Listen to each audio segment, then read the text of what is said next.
Boa tarde, então. Meu nome é Marinaldo, tá? Sou engenheiro civil, tá? De formação. Sou discente de mestrado, né? Na produção vegetal.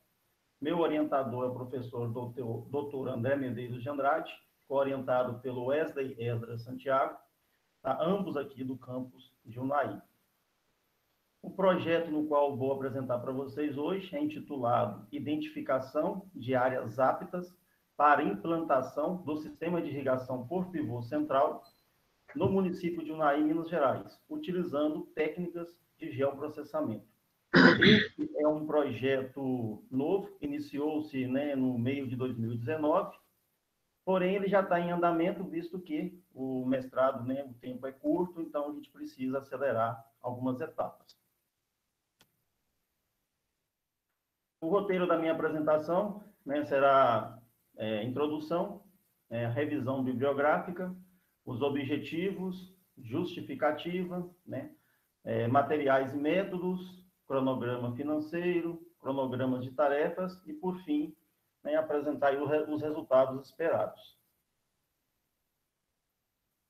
Portanto, pessoal, um dos maiores desafios, né, da humanidade é o de garantir segurança alimentar, né, a todas as pessoas, né, respeitando aí os aspectos, né, da sustentabilidade ambiental. Isso quer dizer o quê? Produzir mais alimentos, né, com melhores qualidades, né, e danificando menos aí, né, os recursos naturais.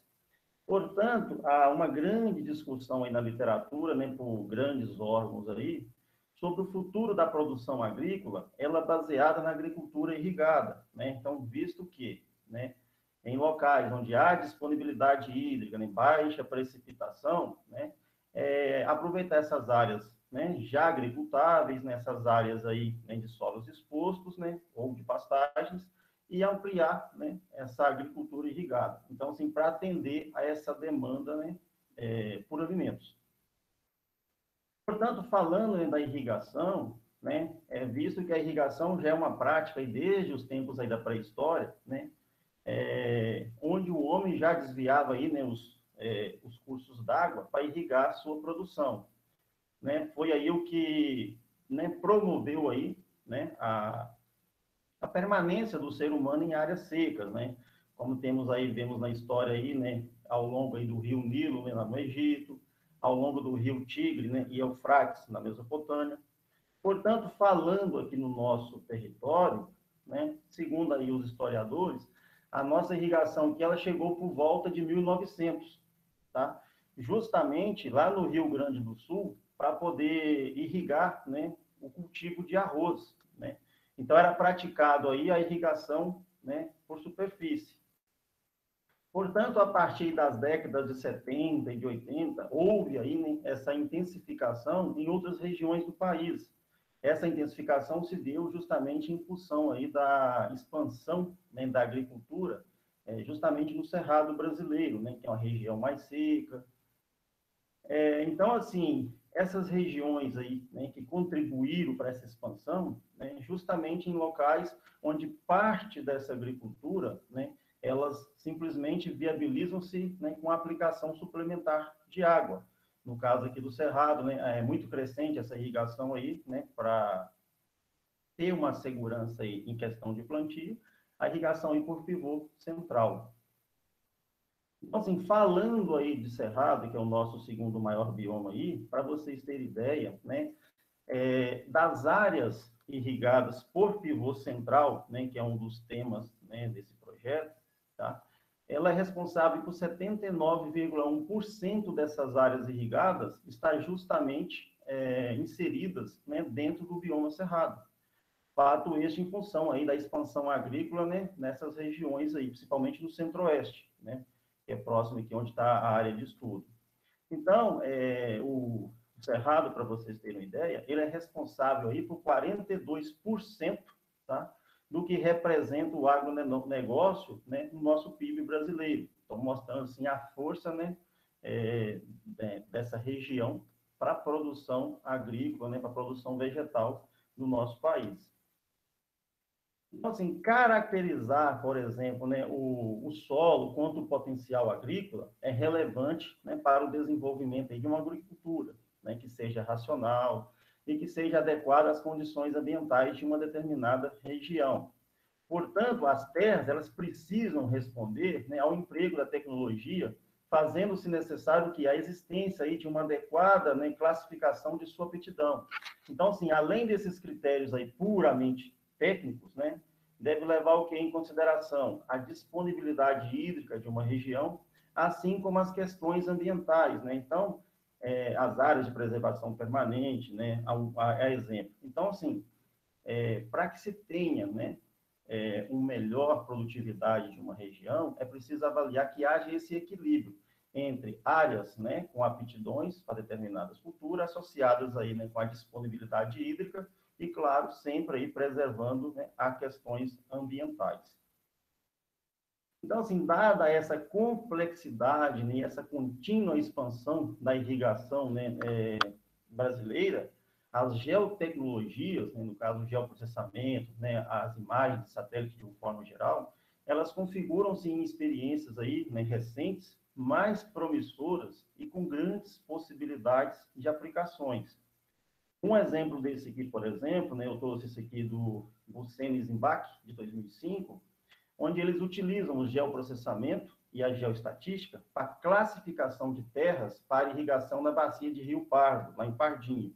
Então, eles usaram dados, né, das características físicas, associadas também aí com os dados, né, da disponibilidade hídrica, e fizeram um estudo, né, fomentando a ampliação da agricultura dentro dessa bacia de médio porte. Então, assim, um outro trabalho interessante, só para que vocês tenham uma ideia, é o trabalho, né, de Pinhatti e colaboradores em 2017, onde eles utilizaram o geoprocessamento aplicado, né, na avaliação da ampliação da irrigação na bacia do Rio São Marcos. Então, o Rio São Marcos, por exemplo, é uma bacia aí de médio porte, né, e eles utilizaram dados, né, das características físicas associado com disponibilidade hídrica e fizeram um trabalho super interessante fomentando a agricultura nessa região, inclusive até uma nota técnica, né, da ANA, justamente relacionada a esse trabalho, né, por ser um trabalho interessante e que fomenta a agricultura nessa bacia. Falando assim numa escala bem maior, tem esse trabalho aí publicado pela FAO em 2017, tá? Onde eles usam, né, o geoprocessamento para definir, né, áreas prioritárias para o fomento da agricultura irrigada no todo o nosso território brasileiro. Então, eles utilizaram nesse trabalho deles, né, dados de características físicas, usaram aí questões de dados hídricos, questões, né, sociais, ambientais, e fizeram um trabalho para todo o território. Isso mostrando que, né, o geoprocessamento, né, essas geotecnologias, elas configuram aí, por exemplo, né, numa alternativa, né, que pode facilitar nas tomadas de decisões mais assertivas aí voltada à produção vegetal. Então, mostrando assim a sua eficiência. Então, falando agora da agricultura irrigada no Brasil, né, assim para vocês terem uma ideia, o nosso país, né, ele é um país aí com proporções, né, continentais. Nós temos aí, né, 8,5 milhões de quilômetros quadrados, né? Então, assim, nós temos aí uma variação climática, né, bem distinta. Então, assim, é o que forma aí, né, os nossos diversos biomas. Então, assim, essa variação climática, né, ela faz com que a irrigação seja essencial em determinadas regiões, né, onde parte da agricultura, né, a sua viabilidade só acontece mediante a aplicação suplementar de água. Então, assim, devido a esse nosso território, né, ter uma área tão imensa, para vocês terem ideia, a agricultura é tão crescente que em 2019, por exemplo, no trabalho da ANA, baseado aí nos dados de 2017, né, a agricultura irrigada no nosso país, por exemplo, ela é de 6,95 milhões de hectares, né, e aí com tendência a alcançar aí em 2030 10,9 milhões de hectares. Só que esses 6,95 milhões de hectares está incluído aí, né, como se diz, as modalidades de irrigações diferentes, né? Nós temos aí irrigações superficiais contribuindo, irrigações localizadas e as irrigações aí, né, por aspersão, dentre elas aí, né, por aspersão, nós temos aí, que é o tema de interesse desse projeto, a irrigação por pivô central. Então, assim, falando aí, né, como é o tema de interesse é o pivô, né, o sistema de pivô central, por exemplo, ele é o sistema automatizado, né, que mais utilizado aí na atualidade. Então, para vocês terem uma ideia, em 85, esse aqui é um trabalho, pessoal, publicado pela ANA em 2019, mas ela usou como base, tá, o ano de 2017. Para vocês terem ideia, em 85, né, nós tínhamos 363 pontos pivôs com 31 mil hectares irrigadas, né? E no ano de 2000, por exemplo, nós tínhamos 6.680, né, com quase 490.500 hectares. Em 2017, que é o último levantamento feito pela ANA, já eram 23.181 pontos pivôs, 1.476.000 hectares irrigados. Isso quer dizer o quê? Em 32 anos, que é de 85 a 2017, teve um crescimento aí de 47 vezes, tá, a área que nós tínhamos irrigado em 85. Então, este fato desse crescimento, né, do sistema de pivô central é justamente, né, motivado pela expansão da agricultura, né, no Cerrado, onde está incluída aqui a área de estudo. Então, assim, mostrando aí a força, né, da irrigação por pivô central durante os anos aí, esse crescimento aí exponencial. Então, assim, para atender, por exemplo, toda essa parte, né, de irrigação, não tem como fugir aí, né, de falar dos recursos hídricos, né? Portanto, o nosso país, tá, ele tem uma condição privilegiada em relação aí né, o resto do mundo aí. Nosso país possui 12% da disponibilidade mundial dos recursos hídricos superficiais. E se comparar, né, com o continente americano, nós temos aí em torno aí de 28% dessa disponibilidade hídrica. Portanto, dessa disponibilidade que nós temos, tá, o nosso maior, né, responsável por essa retirada superficial, em primeiro lugar, né, nós temos aí a irrigação, responsável aí por 49%, 49,8% dessas retiradas de águas superficiais. Aí nós temos, por exemplo, em segundo lugar, nós temos aí, por exemplo, o abastecimento urbano com 24,4%, né? E em terceiro lugar, a indústria, que é 9,6%. Então, mostrando que o quanto, né, esses recursos hídricos são essenciais, né, para a produção vegetal, visto que é a área que mais demanda, né, desses recursos. Então, nós sabemos o seguinte, que essa disponibilidade hídrica, né, no nosso território, ela não é homogênea, né? Nós temos, por exemplo, que 74% dessa disponibilidade hídrica de água superficial, ela está presente na Amazônia como um todo, tá? Portanto, ela é habitada, né, em torno aí por 5% da população brasileira. Isso quer dizer o quê? Que 26%, né, dessa disponibilidade hídrica, desses recursos hídricos nacional, está disponível aí para 95%, né, da população brasileira. Então, devido a esse crescimento consultivo pela água, né, principalmente pela irrigação, em 97 foi criada a Lei 9.433, né, que é a famosa Lei das Águas, né, que instituiu aí a Política Nacional dos Recursos Hídricos, né, o Sistema Nacional. Então, assim, ela que regulamentou, né, criou o primeiro marco, né, para que pudesse ter uma regulamentação, um controle em cima desses usos, né, múltiplos desses nossos recursos hídricos. Portanto, a legislação, né, ela foi estabelecida com esse objetivo de regulamentar esses usos múltiplos, estabelecer os instrumentos, né, para gerenciamento. No caso aí nós temos exemplo, né, a outorga do uso da água, a cobrança pela utilização.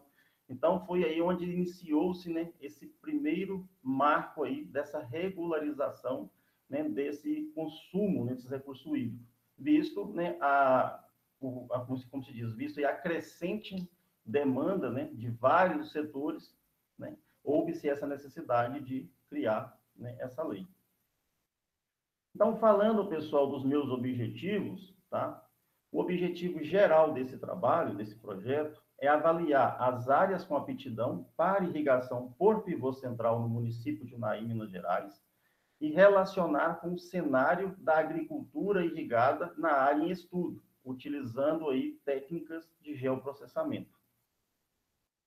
Portanto, o primeiro objetivo específico, né, é confrontar as áreas aptas para implantação do sistema de irrigação por pivô central com os dados de áreas que possuem pivôs instalados no município. O segundo objetivo específico é analisar a disponibilidade e a demanda hídrica na bacia do Rio São Marcos e as subbacias Paracatu e Urucuia, no município de Naí. E, por fim, avaliar a demanda dos pivôs instalados e relacionar com as ortogas existentes. Então, assim, justificando, né, o projeto, né, começaremos então. A população mundial estimada em 2020, ela é de 7,79 bilhões de habitantes, com uma projeção aí de 8,54, né, bilhões em 2030. Então, e com uma projeção para chegar a 9,73 em 2050. Então, assim, dados esses das Nações Unidas, né, publicado em 2019. Portanto, para atender a essa demanda da agricultura em 2050, precisaríamos aí produzir aproximadamente 50% mais alimentos. Esse é um dado da FAO, publicado em 2017, mas ela usou como base o ano de 2016. Então, de acordo com a demanda, né, por alimentos em 2016, nós precisaríamos produzir aproximadamente 50% mais alimentos. Então, assim, enquanto cresce, né, essa demanda por alimentos, os recursos hídricos, no caso, estão cada vez mais, né, escassos, fragilizados, né? E ampliação, por exemplo, de novas fronteiras agrícolas já esbarram em questões ambientais, tá? Portanto, pessoal, diante desse contexto, né, a proposta desse projeto, ela se justifica, pois é fundamental o conhecimento, né, dos recursos hídricos, assim como as características físicas, né, das regiões de estudo, no intuito aí de fomentar a agricultura irrigada de uma forma geral, visto que a agricultura irrigada, principalmente a por pivô central, que é o tema desse projeto, né, ela, se bem manejada aí, ela tem a capacidade de suprir o quê? A necessidade hídrica das plantas, principalmente em regiões áridas, né, e semiáridas. Se for manejada realmente, né, corretamente, ela possibilita o aumento da produtividade, né, da ordem de 2 a 3 vezes em relação à agricultura do sequeiro, né? E quer dizer, ela promove aí, né, dependendo, né, do manejo, né, ela promove a possibilidade de ter até 3 safras durante o ano, né? Então, assim, diante desse contexto, o objetivo é o quê? Contribuir, né, para as políticas de gestão e fomentar a ampliação da agricultura irrigada, né, para que se possa atender a essa crescente demanda por alimentos. Vale lembrar, cabe lembrar também, né, que o Brasil hoje possui uma área de 1,5 milhão de hectares equipados, né, para irrigação por pivô central. E a área de estudo, que é o município de Unai, para vocês terem ideia, ele é um celeiro da produção, né, vegetal, tanto em Unai quanto no Brasil. Nós temos, por exemplo, né, no município de estudo, 65.930 hectares equipadas com pivô central. Portanto, nesse último levantamento da ANA, que é com dado de 2017, que ela publicou em 2019, o Unai é o município do Brasil com maior área equipada, tá, por pivô central do nosso território. Então, fato este também que motivou aí, né, a escolha, né, dessa região para aplicação do projeto. Então, falando agora da área de estudo, tá? A área de estudo compreende o município de Unai, conforme vocês podem ver no mapa aí ao lado, tá? Localizado aí no noroeste de Minas Gerais, né? Com 8.448 quilômetros quadrados de unidade territorial, população estimada de 84.378 habitantes, justamente localizado aí, né, no bioma do Cerrado, tá? E a sede do município aqui, a sede municipal, fica localizada a 170 quilômetros aproximadamente, né, de Brasília, para que vocês possam se localizar. A área do município de estudo possui 60% de sua área plana, 25%, né, da área é ondulada e 15% montanhosa. Então, assim, analisando aí, né, os aspectos, né, topográficos, né, da região como um todo, né, a região de estudo, ela possui, né, 3 unidades geomorfológicas bem distintas. Nós temos aí o Planalto do São Francisco. O Planalto do São Francisco, pessoal, ele compreende essa elevação, né, que varia aí de 800 a 1.000 metros, tá? Conforme vocês podem ver aqui no mapa ao lado. Então, essa superfície do Planalto são formadas por superfícies tabulares, onde distingo aí 2 superfícies bem distintas. Nós temos aí uns planaltos que eles variam aí de 800, né, de 600 a 800 metros. Então, pega essa parte mais amarelada que eu estou mostrando e essa parte verde mais clara, tá? E tem a outra parte de aplanamento aí que vai de 800 a 1.000 metros, que é justamente onde tem essa parte mais escura, onde concentram aí a maior parte dos pivôs instalados. Então, é justamente nesse planalto. A depressão São Franciscana, tá? Ela já varia de 500 a 600 metros, né? Foi formada ao longo das margens do Rio São Francisco.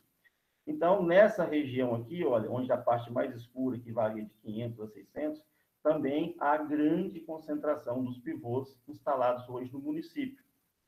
Então, assim, mostrando aí que, né, nós temos aí 3, né, áreas praticamente planas, né, com possibilidades aí da ampliação da agricultura como um todo. Para vocês terem ideia, o clima da região, né, de acordo com o COPEN, é do tipo AW, né, que corresponde a um clima tropical chuvoso, né, um clima de savana, com predomínio de invernos secos. Portanto, aqui, né, o período chuvoso, ele vai de outubro a março, tá? Mas vale lembrar também que, segundo alguns estudos aí, nós temos veranicos nesse período de até 30 dias a 40. Então, assim, há essa possibilidade de ficar até 40 dias, né, com a presença desses veranicos nessas datas aí, nessa época chuvosa. Então, tudo isso contribui para que a precipitação na área de estudo, ela varie, né, de 1.400 a 1.500 milímetros aí anuais, tá? A temperatura da região de estudo, né, ela varia aí nas mínimas de 15 a 17 graus Celsius e das máximas de 29 a 31. A presença de solos aqui, né, a grande maioria aí são os latossolos, né? Depois nós temos aí os cambissolos, né, os solos, mas a grande presença mesmo seria aí dos latossolos. Então, falando agora dos materiais e métodos, tá?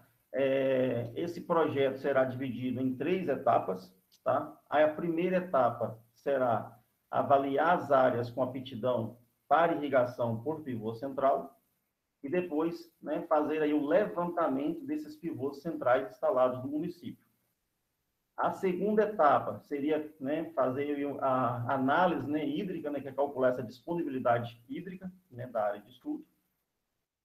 A terceira etapa seria avaliar essa demanda desses pivôs instalados e relacionar aí com as ortogas existentes. Então, iniciando aqui, né, na primeira etapa do projeto, atendendo aquele primeiro objetivo, nós temos aí avaliar a aptidão para implantação, né, de sistemas de irrigação por pivô central.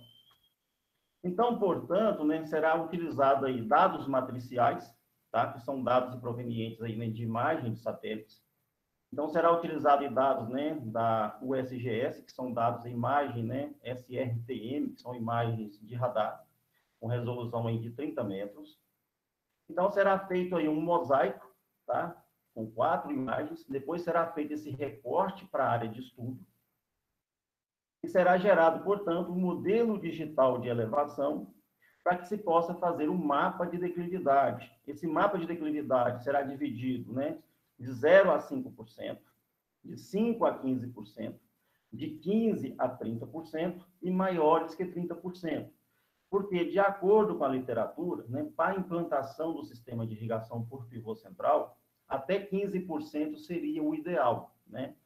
Acima de 15 a 30, né, se tiver aí, por exemplo, um manejo aí, né, um ajuste, por exemplo, nesse vão entre as torres, né, pode ser ajustado até 30% de inclinação. Maior do que 30%, já é inviável a instalação do sistema de pivô central, visto que maior do que 15%, o solo já tem mais acceptabilidade aí, né, de erosão, até mesmo também para você fazer aí a questão da distribuição aí no pivô. Então, por outro lado, né, será utilizado o quê? Dados vetoriais, né, que é dados provenientes de dados de poligonação. Então, será utilizados dados do MAP Biomas e do IDS Zema.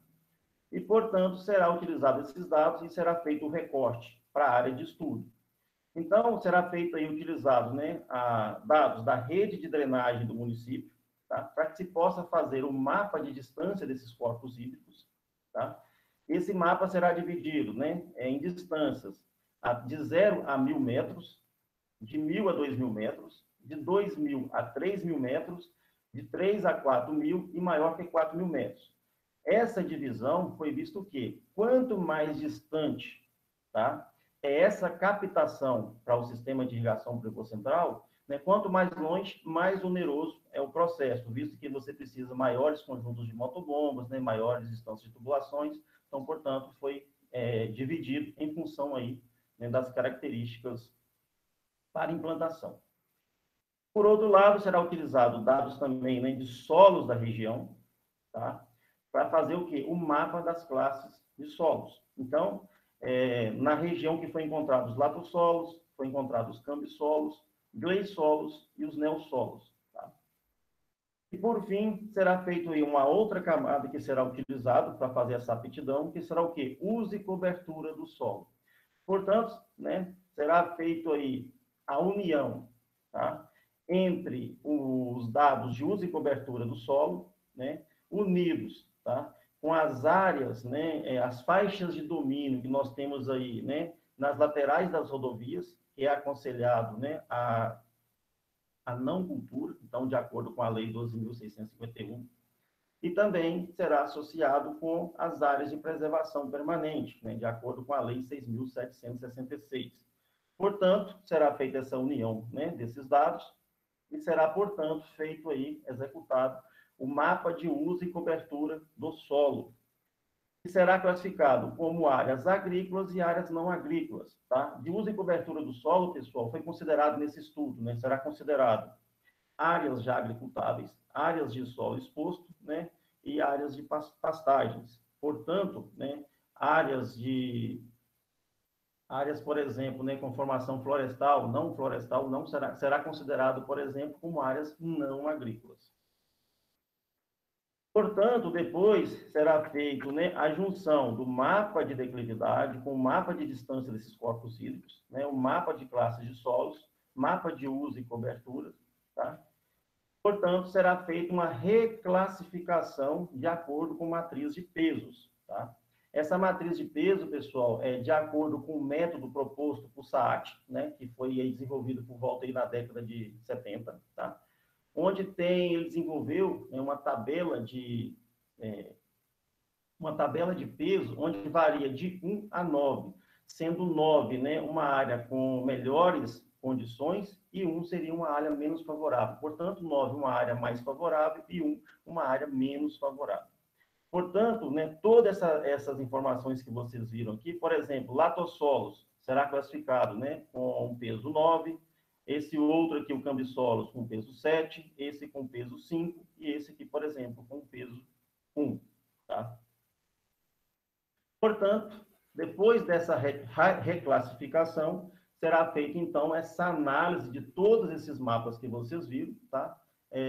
De acordo aí com análise multicritérios com sobreposição ponderada, onde, né, cada classe 10 receberá um peso. Então, de acordo com a literatura, né, o mapa de declividade terá um peso de 35%, distância de corpos hídricos, um peso aí de 35%, a classe de solos, um peso de 20%, e uso e cobertura dos solos, um peso aí de 10%.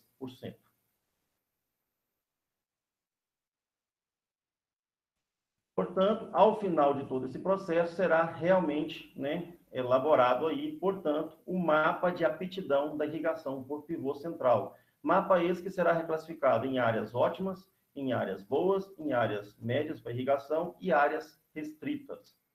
Então, para atender esse mesmo objetivo, por outro lado, será feito o quê? O levantamento de pivôs centrais instalados no município. Então, será utilizado aí o Google Earth Engine, tá? Que é a plataforma, né, de geoprocessamento. Então, assim, ela é muito útil, né, por manipular dados, né, nas nuvens. Então, permite trabalhar com grande volume de dados, tá? Então, isso já favorece. Será utilizado a coleção de imagens de satélites do Sentinel-2, visto que, né, dessas imagens de satélite open source, ela possui aí uma resolução muito boa. Nós temos aí uma distância nas bandas que eu vou trabalhar com 10 metros e uma revisita aí a cada 5 dias. Portanto, será utilizada a coleção de imagens do ano de 2019. Será feita aí por períodos específicos, visando, né, identificar todos os pivôs ativos durante o ano todo de 2019. Depois de identificar esse período, será aplicada uma mediana, tá, para que se possa ter uma imagem potencial. Essa imagem potencial será aplicado nela o índice de vegetação EVI2, tá, onde trabalha com a banda do infravermelho próximo e a banda do vermelho.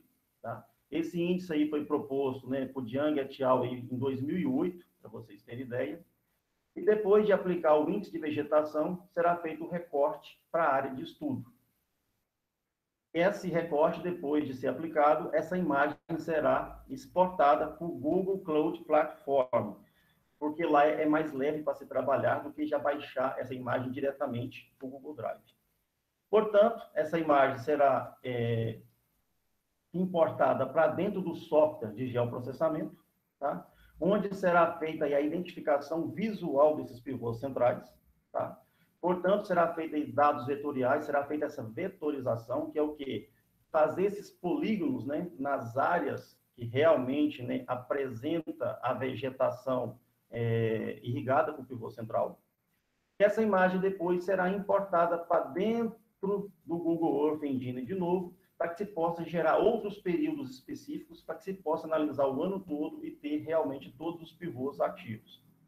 Portanto, ao final do processo, será feito o somatório, né, desses pivôs ativos, de todas essas imagens geradas durante o ano. Tá? Portanto, depois será confrontado esse mapa de aptidão de irrigação por pivô central com esse somatório, né, desses pivôs centrais instalados, e será feito os resultados, né, com as análises, né, para ver quais são as áreas aí que ainda têm disponibilidade para a implantação de novos pivôs. Falando agora da etapa 2 do projeto, será o segundo objetivo, né, será feita a análise hídrica, né, da área de estudo. Portanto, será utilizada a metodologia, né, adaptada do IGAN.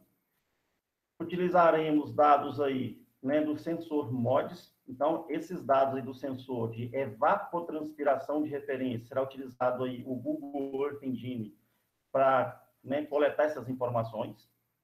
Será utilizado os dados também, né, de acordo com a resolução 707 da ANA, que é o que? A eficiência mínima de irrigação, para que se possa suprir essas perdas na irrigação. A área irrigada, né, é o levantamento de acordo com a proposta anterior. Outro dado utilizado será dados da HidroWeb, que é o portal da ANA, né, onde eu utilizarei aí as séries históricas aí, né, de precipitação efetiva aí da área de estudo, né. Será utilizado os dados da Embrapa, né, que é a Embrapa que fornece esses coeficientes de culturas aí, né, claro que não ela desenvolveu o principal, mas será coletados aí de acordo com os trabalhos da Embrapa.